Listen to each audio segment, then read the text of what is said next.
Good morning, everyone. My name is Aubrey Betancourt, and I am the Chief of USDA's Natural Resource Conservation Service. I'm excited to welcome you all to the 2025 National Cooperative Soil Survey Conference. At the time I'm recording these remarks, we have over 450 people registered for this year's event. That number speaks to the way America's farmers, along with agriculture and conservation professionals, value soil as the foundation upon which all our working lands thrive. I know for me, being from the West, where water is everything, we know that it starts with the soil. And we've utilized the soil survey and soils data my entire life on the farm, particularly how we appropriately match the right kind of irrigation technology with the right kind of cropping, with the right kind of soil, and making sure that our soil is being supported and that the irrigation is supported by the soil and vice versa. That I could not imagine farming in the West without having that integral piece of information to inform us, to make us more productive, more efficient, and of course, better conservationists of our resources. I've had many roles across agriculture, water, and sustainability before joining NRCS. I've served as the Global Director of Government Relations and External Affairs at NetFM, an international company that specializes in irrigation technology. So it kind of fits what I just said. President and CEO of the Almond Alliance of California, the Deputy Assistant Secretary for Water and Science at the U.S. Department of Interior. I was the California State Executive Director at USDA's Farm Service Agency in a past life, and the Executive Director of the California Water Alliance. Throughout all of these roles, I had the privilege of hearing from producers and helping them achieve their goals to keep working lands working, while simultaneously increasing their competitiveness and improving the quality of their natural resources. The work we do here at NRCS boosts rural economies, and you will hear this sentiment echoed by other leaders here today. All of this starts with a foundational understanding of our soil resources. What the National Cooperative Soil Survey brings to the table, the best in the world soils database and information delivery, is hardwired into the way we deliver conservation at NRCS for over 90 years now. Over the course of the morning, you are going to hear some of the facts we are proud of here at NRCS when it comes to our work with the National Cooperative Soil Survey. Listen close to find out how long NRCS has partnered with NCSS, how many millions of times a year soils data is accessed in America, and the great work being done across the four components of NRCS's soil mandate. I hope everyone is excited and engaged for the next 3 days of preliminary speakers, committee meetings, and poster sessions. I would like to personally thank our host, the state of Oregon, and our conservationist, Greg Becker, for his support of the conference. I'd like to give a big shout out to our partner, Oregon State University, and Dr. Ron Reuter, and his work along with NRCS Oregon State soil scientist, Jericho Winter, to bring this conference proceeding to such a wide audience. I'm proud to serve NRCS and its mission of helping producers, soil and water conservation districts, and other partners protect and conserve natural resources. The National Cooperative Soil Survey is right there as a key partner NRCS works with and relies on to shine a light on the great work of America's farmers, who are dedicated to the natural resource stewardship and the stewardship of their soil. Now, I'd like to turn it over to Taryn Hilsman, the Deputy Chief of NRCS's Soil Science and Resource Assessment Deputy Area. Good morning, everyone. My name is Taryn Hilsman, and I am the Deputy Chief for the Soil Science and Resource Assessment, or SSRA, Deputy Area for USDA's Natural Resources Conservation Service. The Deputy Area includes the Soil and Plant Science Division, or SPSD, the National Water and Climate Center, which is NWCC, and RIAD, which is our Resource Inventory and Assessment Division. This team of critical staff plays an integral role in our agency's approach to conservation and provides critical data to serve our customers. Our natural resource specialists, soil scientists, ecologists, hydrologists, and many others are here with resources to serve you. SSRA helps empower NRCS leaders to deliver targeted, voluntary conservation at the local, regional, and national levels. I'm a native of West Tennessee and was raised on a small family farm in Carroll County. I began my career as a student trainee with the USDA Soil Conservation Service in 1992, while majoring in agriculture at Tennessee State University. Over more than 30 years of federal service, I've worked as a soil conservationist, state outreach coordinator, and for 9 years as a district conservationist, all in the state of Tennessee. I became the assistant state conservationist for field operations in Massachusetts in 2012 and served in this position until being named state conservationist for Maryland in 2015. Since June 2024, after accepting the position as the SSRA deputy chief, I've had the opportunity to learn more about the National Cooperative Soil Survey and its role in keeping working lands working, boosting rural economies, increasing the competitiveness of American agriculture, and improving the quality and health of our nation's natural resources. Did you know this national partnership of federal, regional, state, and local agencies and private industries and institutions is the agency's oldest partnership? In 1899, Congress authorized funds for USDA to investigate the soil resources of the United States in the field and laboratory. In the same year, the NCSS was established as a unique cooperative endeavor uniting the USDA, the state agricultural experiment stations, state geological surveys, boards of agriculture, and other local institutions. This collaborative structure remains a cornerstone of the soil survey program. NRCS conservation staff work with agricultural producers and conservation partners to draft conservation plans and implement conservation practices, while the Soil and Plant Science Division simultaneously inventories natural resources and provides mission-critical data, findings, and other information to inform and enhance land management decisions. Our efforts support science-based, data-driven conservation through the inventory assessment of natural resources and opportunities, analysis of resource data, recommending ways to improve and protect resources, and evaluating the effectiveness of plans after implementation of conservation practices. Just as soil is foundational to what we do at NRCS, this partnership sets the standards for the world in classification, mapping, and laboratory procedures. Through the NCSS partnership, our standards support a consistent national soil survey that is data-driven and science-based. Here's another did you know. These partnership efforts ensure that the data queried more than 3.75 million times per year from the Web Soil Survey and over 100 million times per year from Soil Data Access is reliable and accurate.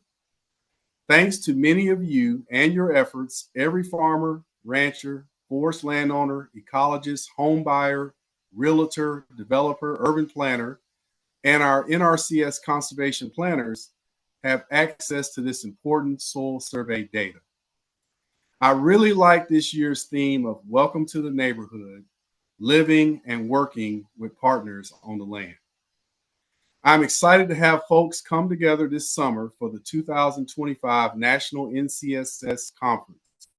While the NCSS Conference has always been an opportunity to bring folks together in person to collaborate and an opportunity for the potential future NRCSers to network with folks with a long legacy of institutional knowledge, we are proud of the team for their work in pivoting this meeting to virtual to carry on the NCSS legacy.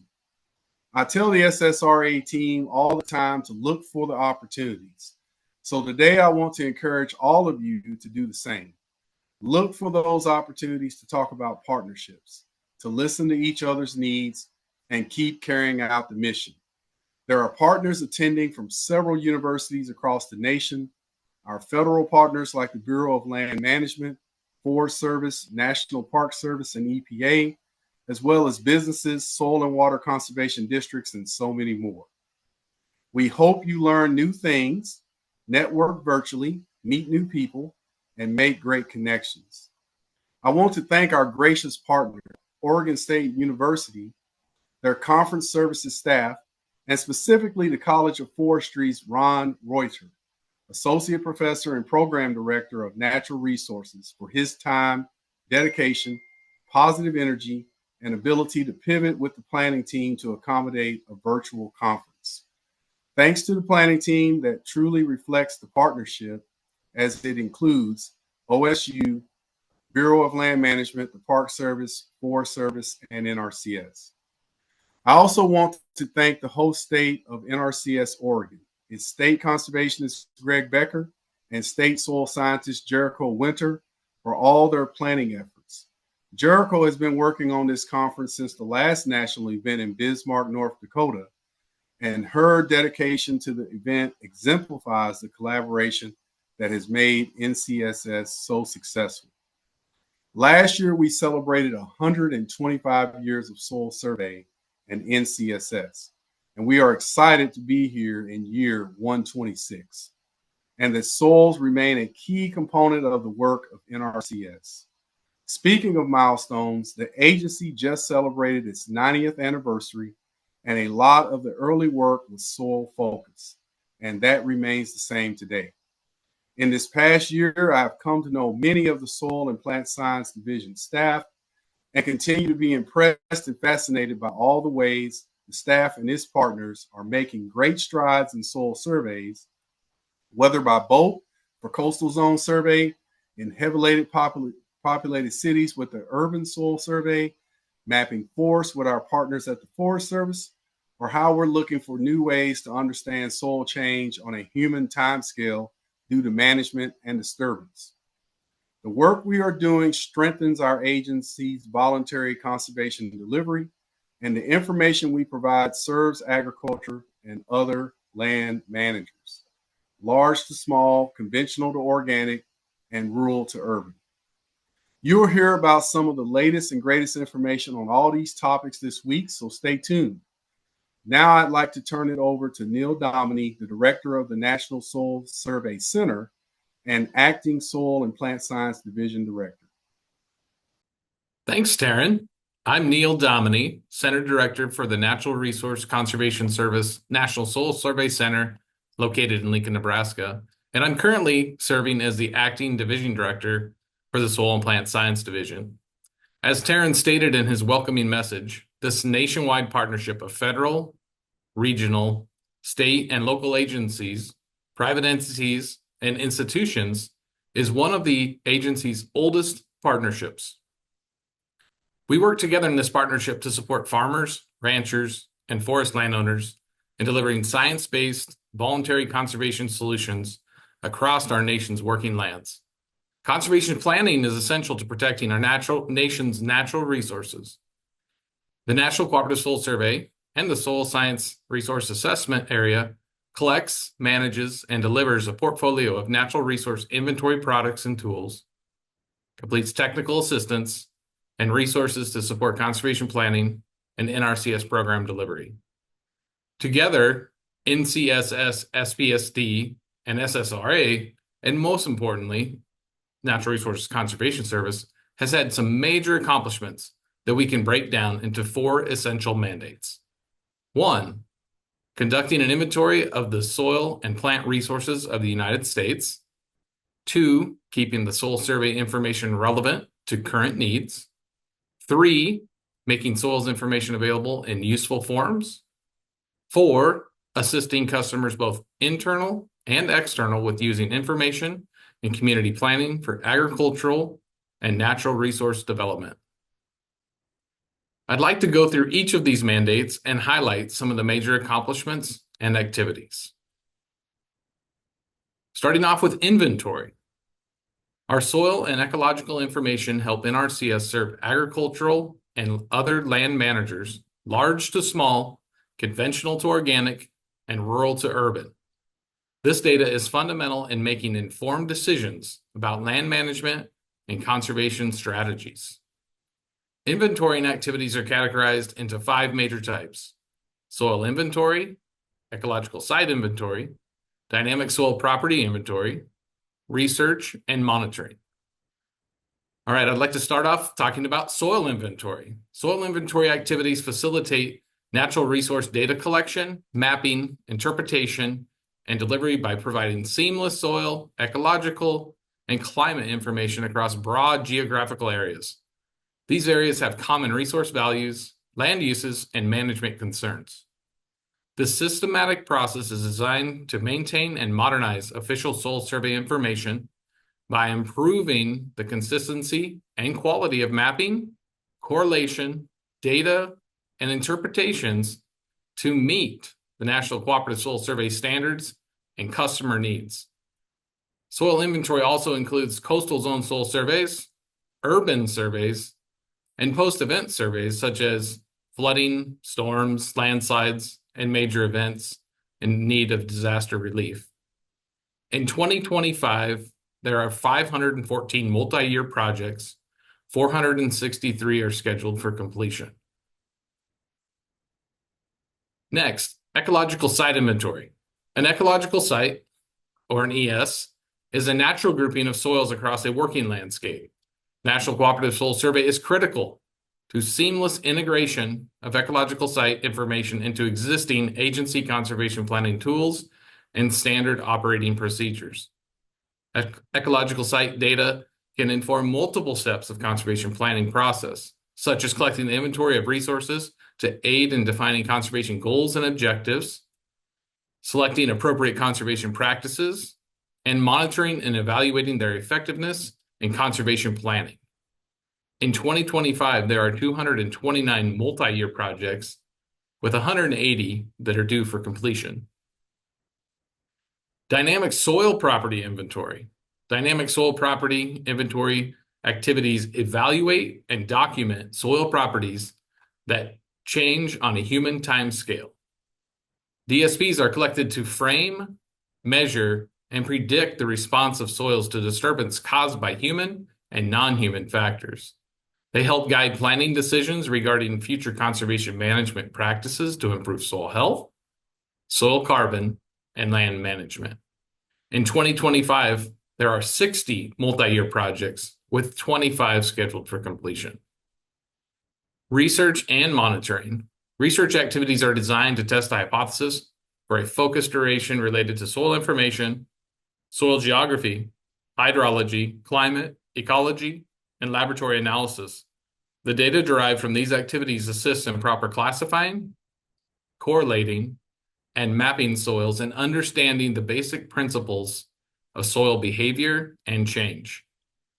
Monitoring activities are long-term, more than 5 years minimum. Projects that require unique and significant resources. Project staff perform repeated measurements of soil, ecological, and hydrologic properties subject to change over time to support classification, correlation, and database population to address other land management needs. In 2025, there are 51 multi-year research and monitoring projects and 6 research projects. 37 total are scheduled for completion. Here are a few highlights from October 2021 through 2024. There was 13,500 soil surveys areas that were updated. There was over 100 million acres of new soil survey geographic database data, or SURGO data. Alaska has 100% coverage of once over soil survey. Over 11,000 new soil map units were published, and 471 national interpretations were published. Those numbers are fantastic. I'm going to move on now to relevance. It is paramount to keep soil survey information relevant to current needs, which is largely done through the National Cooperative Soil Survey, utilizing National Soil Survey Handbook as a guide for delivering data, tools, and applications that give farmers and ranchers and forest landowners the capacity to ensure their suitability and security of their soil resource. Soil and Plant Science Division provides information on soils with tailored interpretations to taxpayers, decision makers, communities, states, and others. Here are a few examples. Farmers and ranchers can estimate the land's potential crop or forage production, maximize water infiltration, and improve nutrient cycling to increase the resiliency of their working land. Developers, builders, homebuyers, and realtors can use soil surveys to show soil-related hazards like flooding that may damage structures or limit installations, and identify areas with clay soils that may crack walls and foundations. Planners, community officials, and engineers use the soil survey data to plan the layout and maintenance of parks, ski areas, campsites, picnic areas, golf courses, and other recreational facilities. Coastal and estuarine land managers use soil survey data to determine where to focus restoration efforts and aquaculture production. Teachers, students, and specialists in recreation or wildlife management use the soil survey data to help them understand, protect, and enhance the environment. Soil and Plant Science Division's Dynamic Soil Hub expands USDA's capacity to model and report on soil properties that change with conservation management on a human timescale. The Dynamic Soils Hub was developed to rapidly respond to customers' requests for science-based soil property data. SPSD collaborates with state conservation staff using tools such as the Highly Erodible Land Tool and Nutrient Runoff Tool. It supports the Conservation Innovation Grants, Conservation Stewardship Program, Environmental Quality Incentive Program, and nationwide soil health efforts. Delivery. By collecting field data and publishing inventory products, the Soil and Plant Science Division provides the public with information on the properties, capabilities, and conservation treatment needs for their soils. This data empowers landowners to make informed land use and management decisions to ensure their soil is healthy and productive. Soil and Plant Science Division supports conservation planning by providing up-to-date, science-based soil, plant, and ecological sites data through Web Soil Survey, Soil Data Access, Ecosystem Dynamics Interpretive Tool, the USDA Plants Database, Conservation Assessment Ranking Tool, and Conservation Desktop, among others. Highlighting Soil Data Access, which is a suite of web services and applications that allow users to submit custom queries and stream data into software. During fiscal years 2019 through 2024, we had over 580 million unique queries processed. Over 27 million were utilized through the Conservation Assessment and Ranking Tool. The public access Soil Plant Science Division soil survey data through Soil Data Access over 100 million times alone in the year of 2024. Those are amazing numbers, and everyone should be proud. Web Soil Survey is a one-stop shop for a wealth of soil information, along with soil maps, properties, and interpretations. In fiscal year 2024, SPSD's Soil and Plant Science data supported 3.7 million Web Soil Survey users. Soil and Plant Science Division provides soil services and information delivery support through the Soils Hotline for internal and external Sergo data customers. In fiscal years 2018 through 2024, NRCS staff received and responded to 85,000 emails and customers. That's an amazing number. That's a lot of work. SPSD's National Plant Data Team curates and maintains the USDA Plants database, which includes more than 35,000 species. Customers access the Plants database more than 12.6 million times in 2024 to identify plants. NRCS staff uses the database to view cover crop plants, culturally significant plants, and identify the wetland indicator statuses. Something I am particularly proud of here at the National Soil Survey Center is the Kellogg Soil Survey Laboratory in Lincoln, Nebraska. In October, we officially celebrated the grand opening of the new building in Lincoln, where a modernized laboratory resides, along with our research branch of NSSC, the Nebraska State Office, and the Farm Service Agency as well. Staff from the laboratory maintain and deliver the National Cooperative Soil Survey Characterization Database. The database is a comprehensive soil laboratory data set of chemical, physical, and mineralogical properties from over 75,000 sample sites, which are the results of 120 years of inventorying soils of the United States and its territories. A range of customers include farmers, ranchers, internal USDA staff, and other federal agencies, nonprofit organizations, local governments, and university partners. To continue the improvements of the National Cooperative Soil Survey Characterization Database, The Kellogg Soil Survey Lab participates in the Food and Agriculture Organization, Global Soil Partnership, and Global Soil Laboratory Network. These partnerships facilitate harmonization of methods of analysis and standards for laboratory quality and increase capacities of laboratories worldwide to perform soil analysis. Lastly, I'm going to hit on assistance. The Natural Resource Conservation Service provides technical assistance to land users and others who are responsible for making decisions and setting policies that influence land use, conservation treatment, and resource management. Soil and Plant Science Division staff provides technical soil services to assist all states and territories through technical consultations, conservation planning assistance, development of interpretations or reports, highly erodible land determinations, wetland determinations, field and geophysical investigations, and outreach and education. In fiscal year 2024, the Soil and Plant Science Division provided over 12% of the total technical soil service assistance nationwide on a per instance basis, and nearly 23% based on hours. The work of resource soil scientists continues to be critical to conservation programs. Over 42,000 instances of technical soil services were reported in fiscal year 2024. Just over 120,000 employee hours of technical soil services were reported in fiscal year 2024.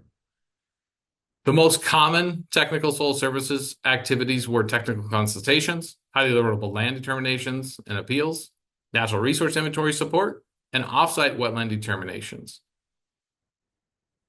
The work we do wouldn't be possible without the foundation of the National Cooperative Soil Survey Partnership. There's power in partnerships, as we know so well, but there is much work ahead of us. Soils are dynamic and diverse natural systems that lie at the interface between earth, air, water, and life. We must continually transform, drive exponential growth, and rely on each other to discover and implement innovation that ultimately delivers upon the core of our mission, helping people help the land and connecting it to conservation outcomes.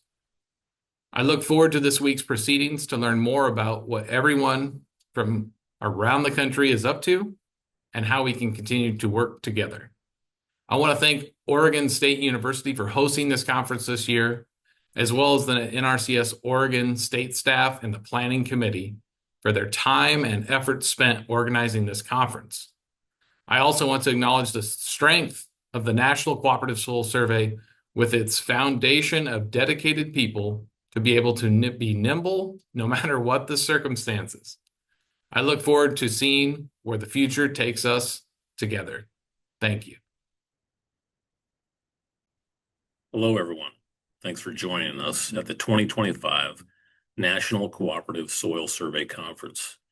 I'm Greg Becker, the State Conservationist for Oregon's Natural Resources Conservation Service. While you're not able to visit Oregon in person, I hope each of you take advantage of the opportunity to engage and network with your fellow attendees and speakers over the next few days, all here in the name of learning and knowledge sharing. The mission of Natural Resources Conservation Service has always been founded upon soil conservation. In 1935, Congress created our agency, then known as the Soil Conservation Service, as a federal solution to the Dust Bowl. This focus on soil health and soil conservation continues to underlie our mission today. The mapping and classification work conducted by our soils team serves as the backbone for all our conservation planning and implementation. Advancing our knowledge of soils across our national landscape informs our collective ability to provide sound technical solutions and support America's farmers, ranchers, and private forest landowners so that they can protect their natural resources and feed the growing world. We may be a little biased, but our great state of Oregon has some incredible and unique landscapes that impact what our farmers and producers are able to grow. Millions of years of volcanic eruptions, floods, marine sediment deposition, and other geological processes have created a diverse and rich landscape for life out here. In fact, 10 of the world's 12 soil orders occur in Oregon. Just south of where I sit at my desk here in Portland is Oregon's Willamette Valley. It runs more than 100 miles long and at its widest point, 60 miles wide, nestled right in between the Cascade Mountains and the Oregon Coastal Range. Our state soil, the Jory soil, covers much of the Willamette Valley foothills and provides rich growing conditions for Oregon's famous Pinot Noir grapes, Christmas trees, hazelnuts, hops, fruits, and specialty crops, just to name a few. Oregon actually leads the nation in grass seed production, earning us the nickname of grass seed capital of the world, with most of that produced right here in the Willamette Valley. We're wine connoisseurs here in Oregon, and most of that clout is due to wine production in the valley. Interestingly enough, the Willamette Valley is one of only 2 wine-producing regions in the United States to have a designated European Union protected status, the other being Napa Valley. Last year, collaboration between our NRCS MLRA staff, a private GS firm, and the Willamette Valley Wineries Association led to an award-winning map at the 2024 ESRI conference. Check out a poster highlighting this work online this week in between sessions. Jory soils also support Douglas fir and Oregon white oak forest, like those growing in Willamette, Mount Hood, and Umpqua National Forests. NRCS Soil and Plant Science Division has been actively working with our partners at the Forest Service to map these forest soils, providing data that connects private, public, and tribal land boundaries. Check out the lightning talk on this topic if you're interested in learning more. Travel east to Central Oregon and you'll be in a dry desert landscape, home to coarse, sandy soils. Our soil survey team last year was able to add over 3 million acres of previously unmapped soils to the Web Soil Survey in the region alone, with 3 more million acres added across other areas of the state. This mapping data fills in gaps of knowledge for not only ourselves, but our partner agencies, all of whom rely on this data to make sound decisions and deliver conservation on the ground. And the last stop on our virtual tour, moving almost as far east in the state as you can go without crossing into Idaho, Malheur County. Rangeland covers much of this landscape, and 72% of the county is public land. To coordinate soil mapping efforts across public and private land boundaries, our staff worked with the Bureau of Land Management through an interagency agreement. Our work together provides seamless soil data coverage for our partners and our customers. I could go on and on about the interesting and critical work of our soil scientists and what they do across Oregon. We certainly wouldn't be able to carry out our mission of helping people help the land without our continual investment in understanding and protecting soils. I want to thank our partners at Oregon State University for hosting this event, as well as OSU College of Forestry's Dr. Ron Reuter, and NRCS Oregon's state soil scientist, Jericho Winter, and their teams for helping plan this event and make it a success. I virtually welcome you to the neighborhood and encourage you to learn about Oregon's unique soils and landscapes this week. I hope you all have a productive few days together, learning among great minds in your field, and hope you continue the connections long after this conference is over. Thank you.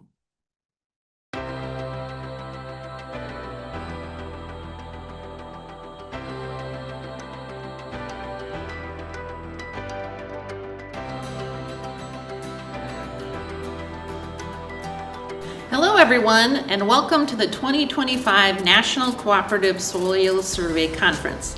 I'm Stacy Simonich. I'm an environmental chemist, and I'm also Dean of Oregon State University's College of Agricultural Sciences. And I'm Tom DeLuca, a soil scientist and Dean of the College of Forestry. I had a chance to see many of you at last year's Western Region Conference in Missoula, and I'm sorry we couldn't host you here in person on campus this year to share our forests, ag lands, renowned Willamette Valley soils, but we understand the constraints many of you are facing right now. And yet, like all of you, we recognize the importance of advanced knowledge and science. Gathering as a community of scientists and researchers, as you are doing over the next few days, is one way we can continue this vital work. This year's conference theme, Welcome to the Neighborhood, Living and Working with Partners on the Land, resonates deeply in both agriculture and forestry. Our work relies on partnerships with the land, with communities, tribes, and with other universities and with all of you, from the Forest Service to the BLM to USDA, NRCS, and beyond.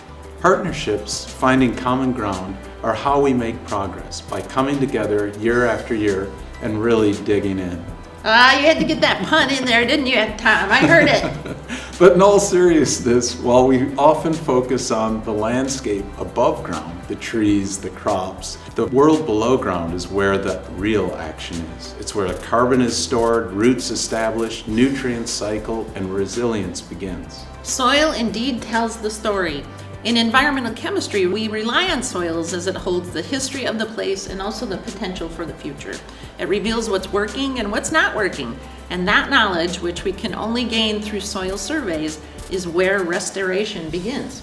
And as all of you know, the answers to so many challenges we're facing are rooted in the soil. Whether it's carbon, sequestration, wildfire recovery, crop productivity, or biodiversity, it all comes back to the earth beneath our feet. We are very focused on the potential for carbon sequestration in agricultural soils in our college. In fact, we have some of the oldest ongoing long-term plots of soil and wheat in the world at our agricultural experiment station in Pendleton, and we conduct research on it. That's a perfect illustration. This community, soil scientists, mappers, technicians, ecologists, chemists, hydrologists, focuses on that foundation. You see the complexity and the beauty and the potential in what many overlook, to help us know what's really going on beneath our feet. Even amid significant uncertainty right now, your work grounds us. Whether it's building fire-resistant landscapes, improving watershed function, or guiding sustainable agriculture, your contributions provide a map for our collective future together. Over the next few days, we hope you connect, share ideas, ask big questions, and remember that even as challenging of a moment as we're in right now, you are part of the nationwide neighborhood of partners, united by the soil under our nails and the truths beneath our feet. Welcome again to the 2025 National Cooperative Soil Survey Conference. Let's dig in. And go Beavs! Go Beavs! Hello and good morning. Welcome to the 2025 National Cooperative Soil Survey Conference. My name is Jolene Weatherholt, and I'm the current president of the Oregon Society of Soil Scientists and serve as the Santiam River Zone Soil Scientist on the Willamette National Forest. This opportunity to share knowledge of landscape delineation concepts, to learn about ecosystem patterns and soil mapping techniques, and opportunities to connect with the greater soils community are invaluable as the field of soil science grows in Oregon State and across the country. The NCSS supports the Oregon Society of Soil Scientists, or OSSS, by providing the foundation for essential soil data that informs and enriches our field tours and conferences.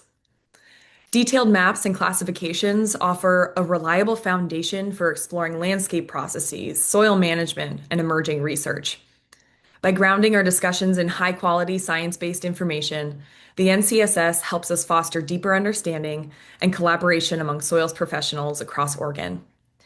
So a bit of background for OSSS. We are a professional society that connects soils students, professionals, retirees, and soil enthusiasts across the state by promoting communication, professionalism, and public appreciation of soil science through our annual events, scholarship opportunities, and quarterly newsletters.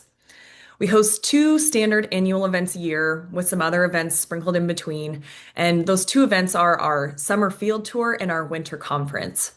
So, our summer tours are great opportunities for our members to travel to an area of Oregon that they may have not explored before and learn about the soils and landscapes from local experts and other OSSS members. We camp, get our hands dirty in soil pits, and engage in some awesome discussions out in the field. And we're really excited for this upcoming summer tour, scheduled to be September 12th through 14th. And registration is going to be opening mid-July. So if you're in the Oregon area, keep an eye out. And the theme this year, we're going to be visiting the Klamath River Basin. And we're going to be centering it around this restoration project for the J.C. Boyle Dam removal site. So we're going to be looking at landscape level change in association with that work and that project. And then we're also going to be looking at a number of soil pits that were related to the NRCS soil survey. So it's going to be a really great weekend. We are beyond excited. And then our other annual event is our winter conference. So this photo here on the left is from our last year's winter conference hosted in Hood River, and we centered our theme around wildfire affected soils. So we had a number of great talks. If you were able to speak at that conference, thank you so much for your time and for your participation. And I remember being at that conference, speaking with so many of our members, actively working in the field, retirees, and it really showed me the level of work that has gone into supporting all of us soil scientists now just entering the field, how much work has gone into soil survey, and having those opportunities to have those discussions inspired again this theme coming up this next year. The Ground Beneath Us, the history of soil development in Oregon, and the stories of Oregon soil scientists. So really taking the opportunity to look back in time, both for kind of the large scale of soil development in Oregon, looking at that landscape level condition that causes our west and east side transitions, kind of that zoomed out picture, but also looking at the history of soil scientists and soil science in Oregon. So whether that being how the surveys were completed, the experiences of different soil scientists in the area. If you feel called to speak about either of these topics, it's broad, so we're excited to see what folks are interested in bringing to the table. Please feel free to reach out to the email or look us up on the website below. We would love to see how we can fit you into our agenda. And I moved to Oregon about 2 years ago, and exploring the soils on the Willamette National Forest has allowed the opportunity for me to utilize the recently completed soil survey to begin understanding the transition between the old and high Cascade Mountains. In the rugged old Cascades, deeply weathered volcanic soils and heavily forested ridges share clues of the history of this landscape. In contrast, the volcanic peaks of the high Cascades, like Mount Jefferson, are home to fresher, less developed soils formed from more recent lava flows and ash deposits, often carved by glaciers. This contrast highlights the dynamic relationships between the soil forming factors of the Cascade Range, painstakingly mapped by the NRCS. Now, before moving to Oregon, I was able to work in the arid Southwest for the Terrestrial Ecological Unit Inventory Program, or TEUI, mapping soils and ecosystems across the Sky Island Mountains on the Coronado National Forest. Soil surveyors in Arizona will be familiar with the highway that brings you straight from the saguaro cactus Sonoran Desert at the base, through grasslands, oak woodlands, juniper forests, all the way up to mixed conifer forests at the peak. The geologic, climatic, and ultimately soils diversity along that road is baffling and difficult to comprehend. These landscapes of extremes highlight the importance of delineation and rigorous data collection in Oregon and Arizona, but the diverse ecosystems we find across the whole U.S. Now, having used soil mapping products as a forest soil scientist, I've learned how soil survey data supports the wide ranges of challenging management objectives across regions. Thank you to all who work in support of and are seeking to deepen your knowledge of the NCSS mission. The real beauty of soil survey work is building the puzzle of landscapes around us and getting our hands dirty in the process. So to this cohort of the NCSS conference, I wish you all a safe summer field season and hope you have a soil pit near in your future. Thank you, and I hope you guys have a great week. Well, it's an exciting time for me to get a chance to give you a little bit of history of the geology of Oregon. I grew up here in Oregon. Teaching took me around the world for 30 years, teaching in Switzerland, New Zealand, Washington, Colorado, and Louisiana. But in 1990, I got a chance to come back to Oregon. I knew nothing about it. And so I spent the next 4 or 5 years learning about the geological history of Oregon, and it's wonderful. So I put together this PowerPoint way back in the 90s, and have given it many, many times to help people learn a little bit about what we have here in the state of Oregon. This is a picture of Portland, where Portland State University, where I teach, is. It is a major city. Look at all the little bumps in the front. Those are all volcanoes. We are the only major city in the United States with volcanoes inside the city limits, and we have 30 of them. And off in the distance, we have Mount Hood in the Cascade Range. And now I'm not being able to change here. Darn it. Oh, here. Wait. There we go. Okay. So let's go back in time when all the continents were together in Pangaea, the supercontinent that was here. And so then everything broke up. All the continents started moving around. And why are the continents moving around? And they're still moving around today. It's because we have places in the crust where magma is coming up from the mantle and solidifying, and then more magma comes up and pushes the plates off to the side, and then solidifies, more comes up, and the plates are moving away from these areas where magma is coming up, and these are called the plate boundaries that we have got. And so we are in North America, moving in a westerly direction. But off of the coast, there used to be a large plate called the Farallon Plate that was moving in an easterly direction and being subducted underneath North America. Most of it has subducted, creating everything from the Rockies all the way to the Sierras and the Cascades. But there's a small little remnant that is still off of the coast called the Juan de Fuca Plate that is still being subducted underneath North America. Now, if you go back in time, a couple 100 million years ago, the west coast of North America did not include Alaska, British Columbia, Oregon, Washington, and California, because the edge of the continent used to go through like Yellowstone National Park. And so everything has accreted on. And you would have these old island plates that would be stuck on, more would be stuck on, more would be stuck on.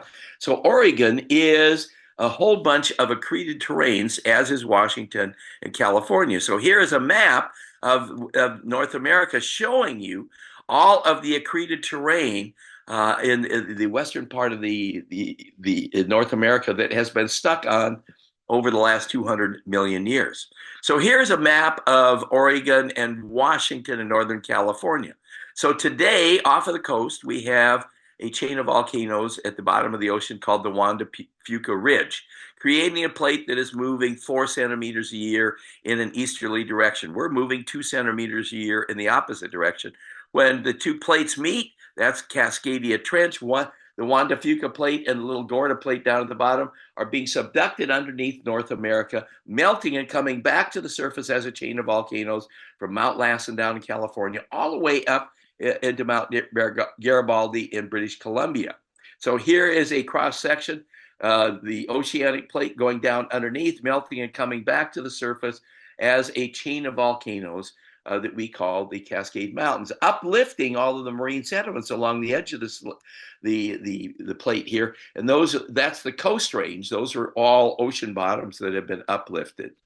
Another thing that we have realized is that the whole Pacific Northwest is rotating in a clockwise manner. And the reason is you have the San Andreas Fault that is coming up from California and then going out into the ocean down here, lower left-hand corner. We call it the Mendocino Fault. And it's tweaking the whole Pacific Northwest to rotate in a counterclockwise manner. And so volcanic deposits that were produced down here many years ago are now up in Seattle. And ones that were over here in eastern Washington and Idaho have been rotated over here. So Pacific Northwest is moving. So here is a picture, a shaded relief map of Oregon. You have the Cascade Range that is here. You have the Coast Range here, Willamette Valley, where you are right now. and a depression here. Eastern Oregon, you got the Blue Mountains and the Wallowa Mountains out here. You got the Klamath Mountains down here in southwestern Oregon. And so when we look at that, we talk about the Cascade Range, the Klamath Mountains, the Coast Range, Willamette Valley, Basin and Range Province, the Deschutes Umatilla Basalt Plateau, the Blue Mountains, which are the oldest rocks here, high lava plains, which are a chain of volcanoes out here, and the oldest rocks in Oregon, the Owyhee Upland is over here.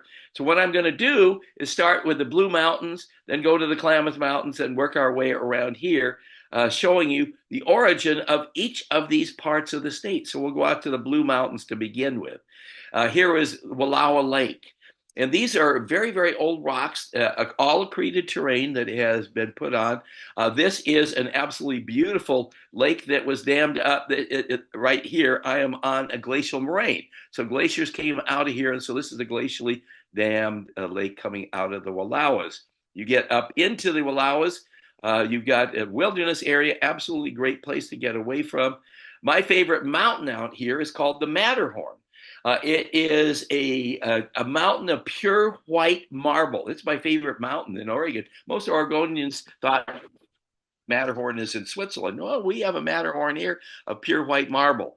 It's incredible. But the Wallowa Mountains look like this out there, absolutely beautiful in the wintertime. And the deepest trench in North America is not the Grand Canyon. It is the Columbia River coming through on the east side of the Wallowa Mountains. And so that is the deepest canyon in North America. Here is Wallowa Lake, I showed you earlier. On the right-hand side, there is the glacial moraine down here that I took that last picture looking up into the Wallowas. Those are the oldest rocks in the state. So we've got ammonites and other very, very old fossils. Most of the rest of the state, we have hardly any fossils, so nothing very exciting there. Also, we got a lot of granite out there. And anytime you've got granite, you have a lot of gold, copper, lead, and zinc that is associated. So this is where we had the early gold mining out here, and then also down in the Klamath Mountains. The rest of the state is primarily basalt, and there's nothing very exciting mining-wise. As you go from the Wallowa Mountains towards the Cascades, you get into the eastern part of the Blue Mountains, and you have the Red Hills, which is a national park, a national monument that we have here in Oregon. And these are all old paleosols. And they were different volcanic eruptions in the Wallowa Mountains. And we had forests in those days. And these are 50 to 60 million years old. And so you translocated an awful lot of iron. And so these are all BT horizons. And then another volcanic eruption would occur and put another layer of volcanic sediment down. And then you would get a new soil formed on top of it, and then another volcanic eruption, and then a new soil. And so these are the Painted Hills of Oregon, National Monument, and those are just one paleosol after another after another. Also, you have the John Day fossil beds, which are just to the east of there, and we are loaded with primarily fossils of the last 50 to 60 million years. Lots of leaf fossils and small mammal fossils that you've got. Leaf fossils like this are found out in the John Day fossil beds. Also, State Rock of Oregon is called the Thunder Egg that are formed out in this area. And these are volcanically produced. You will have a void that is in the volcanic rock, and then the volcanic rock up above will be eroding away and dissolving, and that fluid will come down, and then the volcanic elements in there will reprecipitate in the void that you have got, having lots of little different layers. You can see this Thunder Egg actually has 2 or 3 periods of sediment coming into them. And so that is, when you find them, they're nice little rocks. Here's my son out there collecting a whole bunch of these. Then you cut them open and then you polish them. We were at Richardson's Rock Ranch, where you pay by the pound. He cost me $80 when he just went wild getting all of these Thunder Eggs, and then we gave those away as Christmas presents that year. go down to southwestern Oregon, that the Klamath Mountains, very, very old mountains, also one of the leading pear producing areas. You can see the pear trees in front in the United States. Also, we have a lot of rivers that go through the Klamath Mountains out into the ocean. And here's one of the major rivers down in that area that we have got. And another one of the ones, all of these are antecedent rivers. That is, they were flowing from the Cascades out into the ocean, and then the Coast Range uplifted, and then these rivers down cut. We also have our, which is down in the southeastern part, the Oregon Caves, which is a national monument down there. Beautiful limestone deposit that has eroded away and weathered into stalactites and stalagmites, and that's our only one of our couple national monuments that we have got. Then let's go out to the southeastern part of the states that we have got out there, and huge mountains. Nobody comes out here. I mean, Oregonians don't even know these beautiful mountains exist out in that part of the state. You can see not many houses that are found out in that area out there. And so absolutely beautiful, old sedimentary, metamorphic, and igneous rocks that have been uplifted into that mountain area. And then you get up into the mountains out there and look at these big, beautiful U-shaped valleys that you have got there. Mother Nature is shouting out to you when you see a U-shaped valley. It was glaciated. So all of these mountains were glaciated during, starting 2 million years ago up until about 100,000 years ago. Another beautiful U-shaped valley out there in southeastern Oregon, another beautiful U-shaped valley, southeastern Oregon. Also, many of the rocks are just volcanic, and just one layer upon layer upon a layer of basalt, one on top of another. Also, when you think of Oregon, a lot of people say, oh, forest, forest, forest. Well, you also have a desert that is out there. And so most of southeastern Oregon is dry, dry, dry. Here is a playa that is out there just outside of the city of Burns, my name. And then we also have an incredible river out there cutting through all these old volcanoes that we have got. And it drains that whole area of southeastern Oregon. It goes up and then it goes into the Snake River and then into the Columbia and out into the ocean. And it only has water in it for about 3 months. Right now is the time to raft, and it's one of the most famous rafting areas in the state right now. But most of southeastern Oregon, dry, dry, dry that you have got. And then as you go up towards the middle part of the state, it's just basalt flow after basalt flow after basalt flow. And then we go across the border just into Washington, and you've got Palouse Falls, which is up here. And that's where, and I'll show you in just a second, where all of these basalt flows came out of the ground. A lot of those ancient basalt flows, starting about 20 million years ago, ending about 10 million years ago, flowed all the way down the old ancestral Columbia River, all the way to the coast and into the ocean, from Newport, all the way up to Willapa Bay. And so we have all the headlands that you have here are all basalt. You can see this is all basalt. It's volcanic rock. But where was the volcano? 400 miles away, where Oregon, Washington, and Idaho come together. And so you go up into central Oregon, you can see basalt flow on top of basalt flow on top of basalt flow.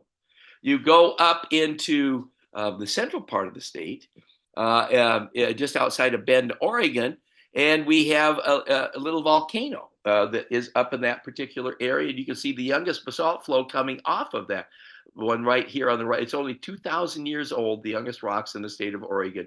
And then you've got a couple of lakes that were divided by an older basalt flow that came down. Right next to this area right over here is obsidian.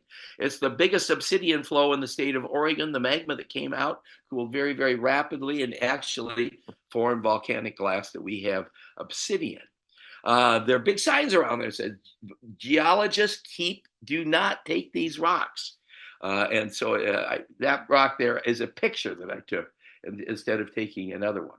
Also, Central Oregon has a lot of old volcanoes. Here's Fort Rock.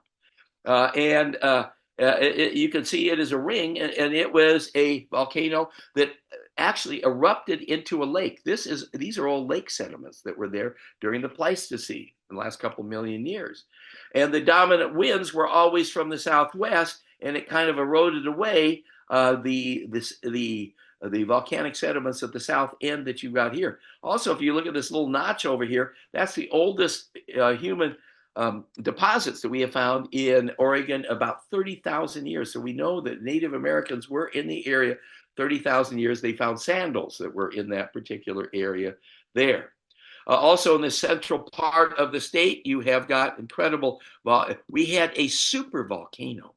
And creating, this is almost all rhyolite. So we're looking in a westerly direction. These are the Cascades off in the distance. And this is, these are all rhyolite deposits just north of Bend, Oregon. This is all rhyolite here. This is called monkey face. It looks like a monkey face. You can see a couple climbers climbing up it. It's one of the most famous climbs in the state of Oregon. Also, right there in Central Oregon, we have a very famous place called Crack in the Ground. And Crack in the Ground is a crack that goes for 20 miles. You can see it's 10 to 15 feet wide, 15 to 30 to 40 feet deep. It's the edge of a volcano. The edge of the volcano kind of sloughed off, creating this huge long crack. And so if you ever get a chance to go up to Bend, Oregon, just go a little bit further to the southwest to see Crack in the Ground. And just around the corner is Hole in the Ground, which is an old volcano. It has no lake in it. And so you can see Hole in the Ground that is here, and you can visit and take a picture of that. And then if you really want an exciting trip, you go down the road about another 10 miles, and this big Hole in the Ground. Of course, it's in the middle of a forest, and you don't realize that it's an old heart of a volcano too. So visit Central Oregon, visit Crack in the Ground, Hole in the Ground, and Big Hole in the Ground. How about the Cascades? They dominate everything, all the way from southern Oregon and Crater Lake, all the way up to Mount Hood at the northern part of the state. Part of the incredible Cascade Mountains, because the Juan de Fuca Plate and the Gorda Plate are being subducted under the Pacific Northwest. Here is Mount Hood, which is the volcano that you see from Portland. Absolutely beautiful. And you can see a lot of little smaller volcanoes off in front of that. Up here, just to the south of it, you have another volcano, which I can't remember the name of right now. And this is right at the where the beginning of the Metolius River is coming out of the ground, and we're looking in a northerly direction up there. And then we have an incredible cinder cone just outside of Bend, Oregon. And that is all cinder. It's the largest cinder cone that is found in the United States. So different from these other volcanoes, which are andesitic volcanoes that you have got. And then you come into right the area just outside of Bend, Oregon. So you're looking up at Mount Hood off in the distance. And then these are the three sisters, three volcanoes, one next to another after another. And just down to the bottom of the picture right here, just off of it, the U.S. Geological Survey has noticed that magma is moving up underneath the ground. And it has actually increased the height of the ground about 2 to 3 inches. And so if there is going to be another eruption in the Cascade Mountains, it's going to be in that particular area that is there. And that area is right down in here. Here are the three sisters up here at the very, very top, some of the more recent volcanic eruptions that are down in the front. As you continue down the Cascades to the south, here's Three Finger Jack, and then here is Mount Washington. These are much older volcanoes that are eroded away by glaciers during the last 2 million years. They haven't erupted here, but you do have some volcanoes close by, like this one right here, that erupted just about 20,000 years ago. But the most famous volcano in southern Oregon is Crater Lake, and that's our national park that we have got. And you've got two volcanoes in one. You have Little Wizard Island, which is a cinder cone inside the huge crater of the volcano, which is caldera. You look at the edges over here, you've got U-shaped valleys over here, because this volcano, before it erupted, had lots of glaciers on the edge of this. And so this is the mountain before it erupted, and then it erupted, it collapsed in on itself, a classic example of a huge volcanic eruption, huge amount of sediment coming out of the volcano, and then the whole thing collapsing into the magma chamber, creating a large crater that filled up with water, and that is Crater Lake, and then a little Wizard Island developed at a later period of time. Here is another one of the lakes very, very close by to Crater Lake, and here is another, the most southern volcano that we have in the Cascade Mountains, and it has been eroded away into a very, very steep horn that you have got. So large rivers coming through the Cascades, the Klamath Mountains, out into the ocean. Here is Silver Falls State Park, which comes out of the Cascades. 3 major rivers coming out, gorgeous waterfall after waterfall after waterfall that is there. Where the 2 states come together, Oregon and Washington, you have the most famous gorge other than the Grand Canyon in the United States, the Columbia Gorge, where the Columbia River comes through from the eastern Oregon to the west side. On the left-hand side, you have Washington. On the east side, you have Oregon that you have got here, and that's the Columbia Gorge. As you enter the gorge from Portland, which is down here, you have a river that is coming off of Mount Hood, and it's called the Sandy River. It's all sandy geological material coming down, created a huge delta down here called the Sandy River Delta. As we head up the Columbia Gorge, here is the gorge. You can see here, you come through a huge sand dune. It's all vegetated. Why do we have a sand dune in the gorge? Well, we have very, very strong winds in the wintertime. River levels are going to be very, very low, exposing a lot of sandy deposit there. Sand's picked up and comes down and comes into the trees and stays there.